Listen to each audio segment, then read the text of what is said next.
Every child has an imaginary friend. But what if some of them aren't imaginary at all? What if the friend your kid talks to knows things they shouldn't, knows names you've never taught them, or warns them about things no one else can see? Tonight, we're diving into the unsettling world of children's imaginary champions, the ones that act like spirits, the ones that seem older than time, and the ones that might be something far stranger. Join us as we take a look into imaginary friends with the Veritas Project.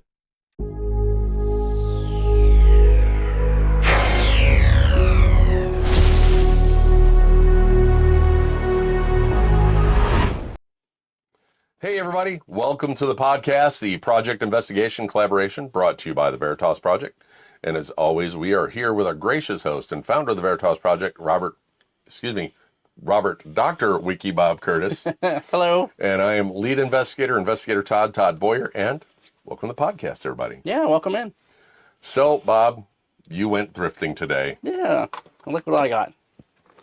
Bob got a fancy schmancy frame for his honorary doctorate. So, Bob's doctorate in, what is it in? Divinity. Divinity. Religious studies. There you go. There you go. So, if we ever need an exorcism, give us a call. Bob's got you covered. There you go. Because he's got the whole stuff from the Vatican for being able to do exorcisms, and now he's got his doctorate in divinity. There you go. There, guys. There you go. We found a female narrator for our book today. Yeah. So that will hopefully be coming out at the end of December. I got to finish off the Western tomorrow.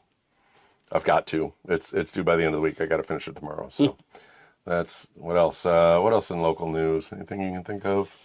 I was on TikTok earlier this week. I got roped into someone sent me a TikTok live, and they're like, "You got to get in here. These people are talking crazy stuff." And pandas aren't real was the subject of this thing.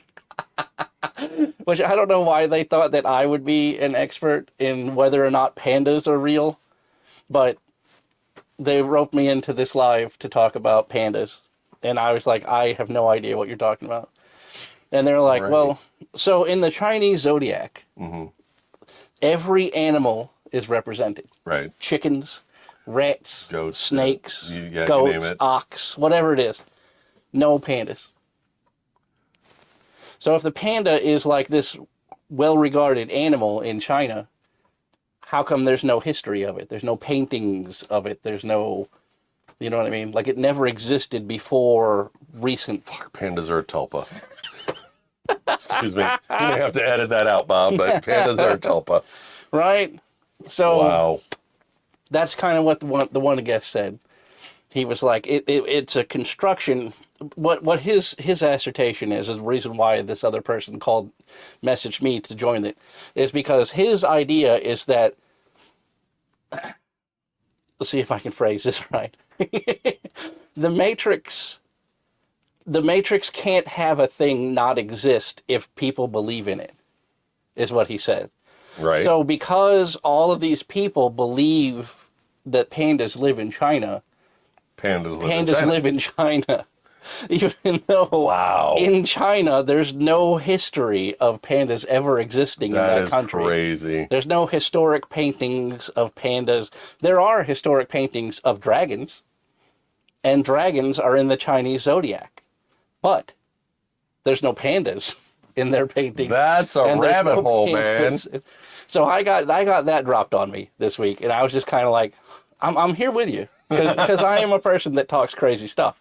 So Bob's like, I can get on this train. Let me get a ticket to that. I brought up the tulpas, right? And I was like, that's what you're saying, but you're not saying it. Right. Right. What you're talking about is a thought form, right? Something that was manifested by everyone believing that pandas exist. So therefore, we willed pandas into existing. And he's like, well, the code overwrote. I'm like, you're too far. You're making it too crazy. You're sprinting when your feet are running, right? Yeah. That's your problem. Right. So that was almost an hour of talking to them about that, and it was. That's awesome. I wish I'd have seen that. feel You more should have sent me an confused. invite, man. I I'd have feel been more on board. confused now than when we first started. Wow. But, Well, yeah, pandas aren't real. speaking of imaginary things, that brings us to today's subject. Yeah. And I have talked to people here recently, and I have seen videos here recently that cover this subject. And it's funny because I walked in, I said, "What are we talking about, Bob?" And Bob said, "Well, we were going to talk about this, but then I came across this." And I was like, "Well, that's a weird coincidence because I just saw these videos." So, Bob, what are we talking about today? Imaginary friends. Imaginary friends. How children have imaginary friends. Now, we're not just talking about, oh, little Timmy sees little Tommy and that's his imaginary friend. We're talking about imaginary friends that know too much. Yeah. Like, and that get described in situations and in clothing. And we're talking more about the paranormal side of imaginary friends. So let's start with the old soul imaginary friend. Now, children describing unseen companions, elderly men or women, and the kids repeatedly use phrases or slang from decades earlier that their imaginary friend is saying. Now, cases where children describe arthritis, canes, old-fashioned clothing, and occasionally the old friend disappears after a family member passes away. Now, psychics say that the figures resemble ancestral guardians. So, and that's something too, that a conversation that I actually had yesterday. When they found out I was a paranormal investigator, we sat and had a conversation on a live at literally like 1:30 in the morning last night. Someone literally said that their child's grandparent is a better grandparent from the other side than they were when they were alive, because they come visit the child now more than they did when they were alive. Crazy. That is absolutely wild. It's so. What are the odds that I literally have this conversation last night, and you bring this topic up today? Yeah. I mean, it's out there in the universe. Wild stuff. So, or another one is the friends with the names that nobody taught them. Kids introducing entities with historically accurate names. Of a lot of times it's people that live in the house, or relatives that they're getting exactly. They're like, somebody has an oddball name and the kid's like, "Oh, my friend Joe Bob," or whatever, and they're like, "Wait a minute, where did you hear that?" And they're like, "Oh yeah, they come and visit me and play with me." So kids introducing entities with historically accurate name. Research later reveals the names belong to deceased residents. Full names, birthdays, death details recited by toddlers. And parents report the names appearing in old property records, often connected to lingering spirit theory. So that just goes right there, ghosts hanging out and, intelligent hauntings that come play with the children. And Bob and I are firm believers in children see way more than we do. Animals see way more than we do. And we program that out of children by saying ghosts aren't real. Monsters aren't real. And we program our brains out of that, being able to pick up that energy by telling them, "Oh, just ignore it. It's not real." It's like the opposite of the haunted person syndrome that we talk about, right? So, but we can get you back into there. Hang out with us. We'll get y'all messed up with haunted person syndrome. And for those of you who follow us and have watched us for a long time, you guys know what haunted person syndrome is. For the new people, Bob and I did a podcast like a year and a half ago. Bob found a study on haunted person syndrome. Just simply talking about the paranormal makes you more susceptible to seeing paranormal because it opens your brain up to it. And it spreads. So me talking to Bob talking to someone else, and on, it spreads. It's like a virus. So, that you're more apt to see a haunting if someone relates that they saw it too. Watch a haunting. That's how you get a haunted house. That's literally what they said in the study. If you watch the show A Haunting, your house is more likely to become more active. So for those of you that always say you want a haunted house, There you go. Just watch all the seasons of Hunting. And what's funny is I started watching that the other night. I was like, I love that show so much. So it's a good show. So the friend who knows hidden information. Children reveal where lost objects are, even in locked rooms, and they describe events that happened before they were born. Now, they provide details about deceased relatives they never met, and some recount tragedies that occurred in the house. Many psychologists call these cases impossible coincidence. And that's it. I mean, that literally is. I mean, kids telling you exactly things, unalivings that happened, or where somebody hid such and such in, in a wall in such and such room. How does the kid know that? Somebody told them that. A hidden drawer bottom, things like that. And Crazy. and children, do this all the time. Right. This is not an out of the box, guys. Go down this rabbit hole. There's literally, thousands of occurrences of this happening all over. Go check it out. It's a fantastic rabbit hole to go down. So next we have the protective imaginary guardian. Kids claim the friend warns them of danger. Reports of the friend telling them not to go near a specific area. Shadows seen retreating after the child is calm.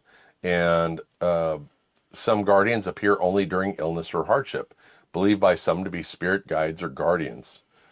So during a hardship in the child's life or, whatever, they show up to comfort the child. So that's another one that, you do hear a lot about, or like just after a passing, they'll see that person a bunch before, and then they say they have to go, and then that guardian or whatever goes away. Yeah. So the friend with rules. Children say their friends only appear at night or in certain rooms. Strict rules: don't open the closet, don't go outside after dark, etc.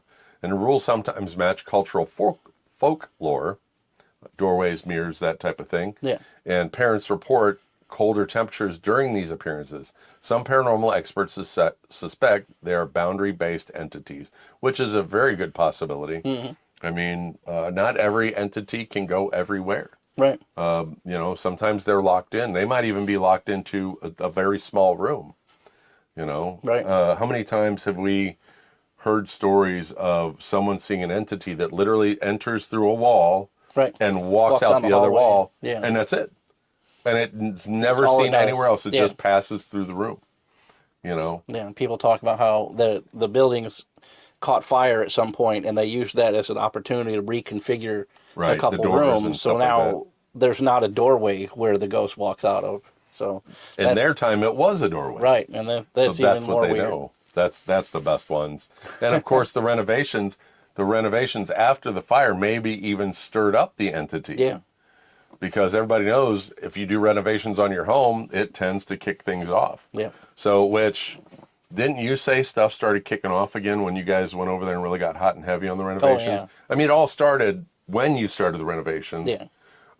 At the farmhouse that, the studio was moving to, where Bob's moving to, once they started the renovations, it really kicked off over there. Oh, yeah. When the video of the radio turning on. Oh, yeah. That was wild. If you guys didn't see that, go back in. That was probably a couple months ago. Bob was literally over there working in the farmhouse. And the radio kicked on. Loud as heck. Oh, yeah. Loud as heck. And he even had to move things off the top. It's one of those old radio with the console. The old console with the record player and everything. And you have to lift the lid to turn it off. Yeah. And he literally had to go. I had to move a whole stack of pictures and books off of the lid so that I could open it up and then try to remember which one was the power button. And I'm like, there it is. And I switched it. And it clunks. You can hear it clunk when he turns it. Not even a click. It's a freaking clunk. It's a hard turn. So you never know what you're going to get when you start the renovations. So the dark twin phenomenon. Kids describe an invisible twin that mirrors them, similar to a doppelganger. Mention of the twin being sad, lonely, or stuck. Sometimes the twin ages oddly, older one day, younger the next. Possible connections to tulpas or split conscious entities. I don't know if that would be a tulpa. I don't think that, in my opinion, I don't think it'd be a tulpa, but maybe a split conscious entity, possibly. Maybe a multi-dimensional fracture. kind of It could thing. be like a split of that personality, Yeah. or maybe they had a twin that didn't survive, That's a and possibility the too. hospital never told them, or they did tell Yeah. them and they didn't pay attention. Right. They were too excited about their new baby. The friend only the family pet reacts to. Dogs growl at empty corners while children speak to someone. Cats following movement patterns unseen by adults. Pets refusing to enter certain rooms, and sometimes animals act playful towards nothing. And these suggest possible electromagnetic or visual phenomenon. Hmm. Like I said, pets Yeah, see they a can lot more than we always see do, more than we hear do. more than we do, smell more than we do. I mean, Yeah. the only thing that makes us an apex predator is our brain, because Yeah. our senses are Right. Yeah, trash. we can't see in the dark. Our We senses are can't trash. hear. If you could see like a scale of what a dog can hear, and mapped it out, the human ear only hears like this much Right. of this whole spectrum. The dogs can hear ultrasonic, they can hear infrasound, they can hear everything, and Yep. And the smell, the yeah. scent, I mean, smells you from miles away. Dogs find their way home, Hmm. when they get lost because the smells and Right. whatnot. Cats are the same way too, but I'm not sure if it's the smells with cats or what, but cats will find their way home too Hmm. from miles away. So another weird thing with animals. Yeah. So the friend that appears after a trauma, which is I touched on earlier, Hmm. children create a comfortable companion, but some act independently. Kids say the friend found them, not vice versa. Parents witness doors opening, toys moving during conversations. Some friends vanish as the child heals emotionally and raises theories of energy manifestation formed by need. Hmm. So that one would probably more fall into a tulpa. Yeah. You wish it into being. You need that friend there Right. to be Right. there, and they create it. They get it Yeah. created. What was So that? Drop Dead Fred. Remember yeah, that Drop Dead movie? Fred. Yeah. Yep, that movie. There you go. Go watch that movie. That's a good old movie. That movie's hilarious. Yes, it is. That movie's great. So, the historical entity. Children describe clothing from long gone Mm. eras. Imaginary friends recount wars, disasters, or old technologies. Kids draw architecture no longer standing, in some cases documented in parapsychology journals, and possible residual spirit contact. I mean, that, not necessarily imaginary friend, that just could be a residual haunt in the Yeah. home. I don't know, but they say it's their imaginary friend, Yeah. but it's actually an entity that's stuck at wherever they're Right. at there. And those tend to not, if they move, they tend to stay where they're at. They don't tend to follow Yeah. unless there's an attachment, which more likely the attachment would probably be from like a family member or something like that. You would end up with an entity attached to you. But hey, I've taken things home before myself. Hmm. Yeah. Yeah, I mean, I'm sure Bob has too. Brought things home from an Unfortunately. investigation. Yeah. Right. So it wouldn't be the first time for us. That along too made me. I had something in my brain as I was starting to read this, and it totally fell out my ADHD brain. I gotta love that. I mean, the whole kids drawing kids remembering their past lives. Yeah. We talked about that So before. that kind of makes me, fall into this, that maybe they're having memories too. Right. Might not necessarily be someone there. Maybe they're remembering their past life. Hmm. So that could possibly fall in with that one too. They say that children have the ability to see the paranormal better because the plates in their skull haven't fused yet. Oh yeah, that's true. So more That's true. blood gets into the prefrontal lobe and their pineal gland, Mhm. and then once those sutures close up on their brain, then they're locked in, and it Right. kind of Well, fades not away. only that, but they haven't been fed fluoride their whole life Yeah, yet. right. It's not So calcified. their pineal gland's not calcified with fluoride, which thankfully, I think as we start to knock fluoride and stuff out of things, we're going to start seeing more and more people that are going to become more and more sensitive. Yeah. I really feel that, because a lot of this stuff that Bob and I talk about, energy fields and all that kind of stuff, a lot of the stuff was talked about before the 1920s, Oh yeah. before the Rockefellers took over the schools. Right. So a lot of this stuff and auras and all that stuff were really predominant, and then the Rockefellers are like, no, that's hokum. Yeah. We'll just knock it out of here and never talk about it again. Spiritualism and Yep. and seances were like a very popular thing before that. So The friend who lives in the closet or under the bed. Another common trope, but details vary by child and culture. Kids say the friend sleeps there when not talking, and some claim the friend has its own space or doorway. Cold spots or strange smells reported by parents suggest interdimensional or liminal space theories. So interdimensional, that's kind of, see, that one falls to me, maybe even sort of like shadow figure type. Yeah. You know, because they're looking for a shadow place to hide, Right, a right. dark place to hide. Under the bed, in the closet. Yep. Shadow figures always look for a Right. dark place to go to. That's why, you know, you could go into a basement and you know there's nothing down there, but you walk down there and you just feel there's something there. Right, right. There very well could be a shadow figure hiding in that basement, because Bob and I always say the best investigation tool is your own senses, your own feelings. Yeah, your own intuition. If you feel something's there, there's something there. Right. We've got, I mean, Bob and I both have mind-blowing pictures just because we went, there's something there, I'm taking pictures there. Right. You know, hell, just in the last 6 months, I caught a full body apparition and a face looking through a window just because I felt that there was something there and I needed to take a picture. Right. So, I mean, it literally is just intuition, and your thing just moved. What did? Your diploma just moved. Did it? Yeah, it just moved about that far. Huh. That was weird. I looked over and it went, I was like, okay then. Huh. So, and this house is haunted. Yeah, so this for house those of is you haunted. joining us, this house is haunted. So there you go. The friend who appears in dreams first. Recurring dream companion turns into a daytime imaginary friend. Kids claim the friend walked out of the dream. Dreams become shared stories between children and the entity, and sometimes a friend warns of nightmares connected to astral or subconscious contact theories. That's a possibility, but that also falls into the Tulpa category too. Yeah. Because like you dream it enough and you start to believe it's a Right. reality. It came out of the dream. And it came out of the dream. So, the invisible playmate that grows more solid. Kids report the friend becomes clearer over time. Adults occasionally see partial apparitions. Some describe full body sightings during stress or illness, and possible energy feeding off attention. Mirrors kind of a poltergeist development pattern. Yeah.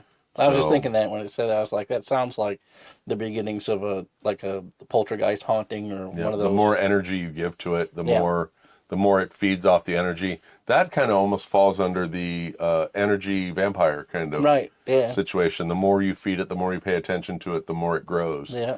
So, the friend who communicates emotionally. Kids say they feel what the friend wants, no words needed. Described as warmth, chills, or tingling sensation, emotional waves registered during paranormal investigations, and could be evidence of empathic or telepathic phenomenon.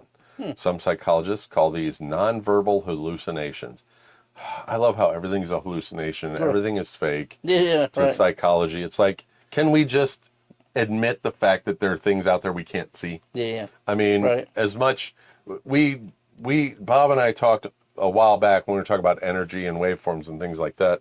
If you took so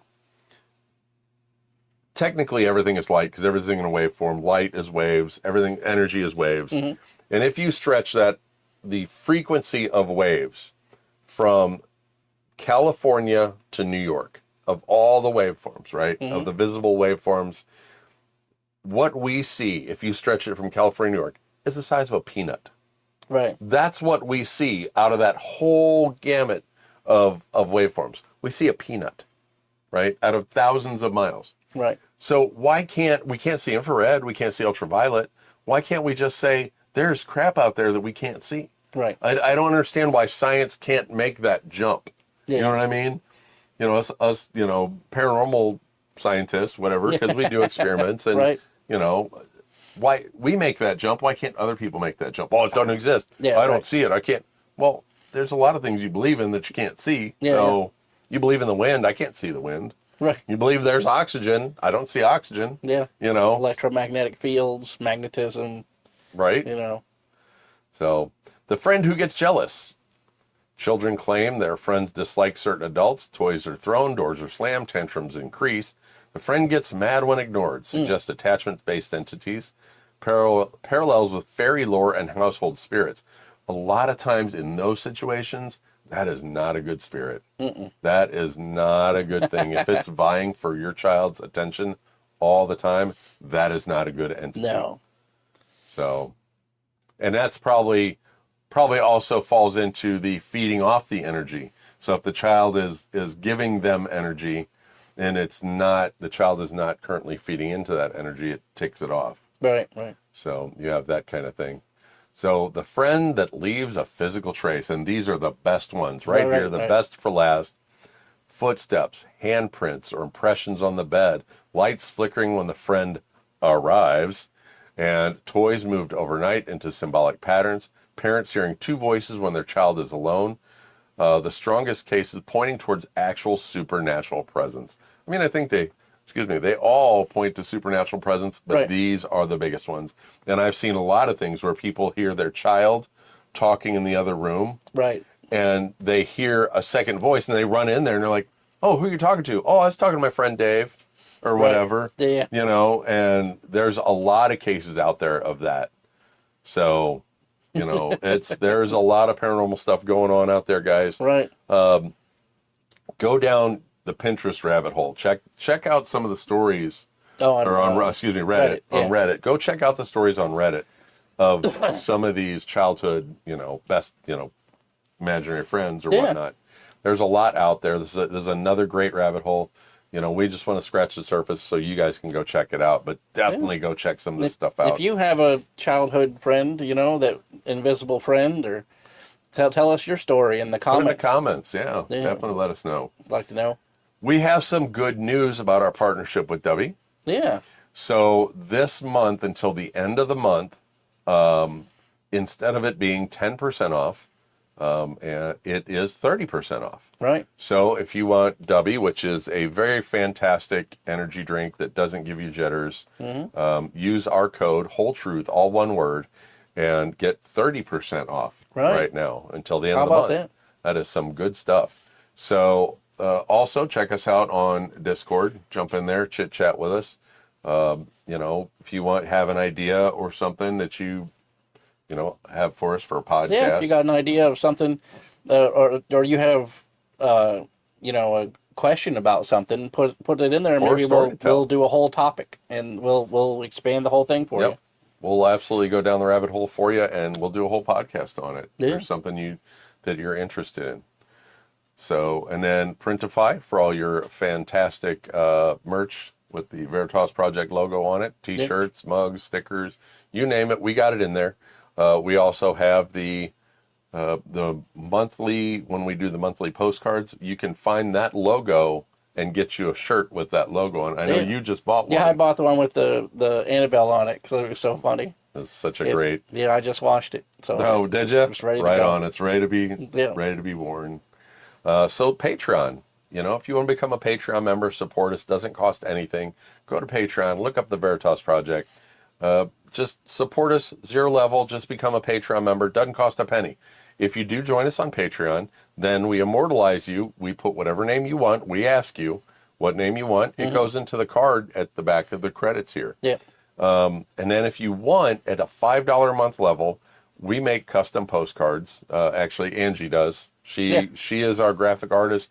She makes all our cool artwork and thumbnails and stuff like that. Well, not the thumbnails. Bob makes the thumbnails. Yeah. But Angie turns them into postcards. And then Bob and I sign them. Angie writes you a nice note because Bob and I can't write to save our lives. You'd have a better chance reading what a chicken wrote. It would take me an hour to write. Hi, how are you? Right. What is the hieroglyphics? What is RK hieroglyphic SM? Right. So, but join us there and also follow Bob on all the other social medias. Yeah, Artist Curtis 73. He's a blue checkmark guy on Instagram, Facebook. Yeah, how about that? If you have a story that you guys want to send to us, put it out there at therealveritasproject@gmail.com, and we could do it that way. I cover everything. I think we need to. I think before we go, I'm gonna bring it up. I need to try to reach out again to the place over there Oh, in the Eamons Marthasville, Manors, so whatever. we can get out there. And so, guys, no matter what we do, the first weekend in August, we are having our 3rd annual meet and greet. Yeah. The first, whether it's the first Monday or the first weekend of August, we are going to have the 3rd annual meet and greet, and we are going to make it happen. We've had people come in from all over the country the past 2 years and hang out with us and do investigations with us. We always find a great place to do it. So if you're interested in doing something like that, that's when we do it. And it's a good time. We have a good time. We go do things. We go have a nice meal. And then we go do the overnight investigation and have a fantastic time. Yeah. So is that it? I think I covered everything. I think so. I think we got W and all that good stuff in there this time. I did good this time. 30%. Go me. I remembered everything. Right. How about that? How about that? So, but, yep, go check everything out. Don't forget, if you're here on the YouTubes watching us, don't forget, like, comment, share, tap that note, ring the notification bell, do all the fun stuff, share us out. If you think somebody will like our content, share us out. If you're watching us new here up there on TikTok, if you're new here, follow Bob, follow me. I'm down here. We do different things. You might catch one of us live at different times, but we are together. We are a unit of one. But yeah, join us, guys. We appreciate all your support. Thank you guys on behalf of Bob, Angie, Kay, Robin, and myself. We appreciate the support you guys give us. And remember, Pandas aren't real. you've been saving that one. Stay curious. And find the truth. And we'll catch you guys next time. Bye, everybody. See ya. You've been hanging on to that one, huh? You've been waiting for the end of the show for that.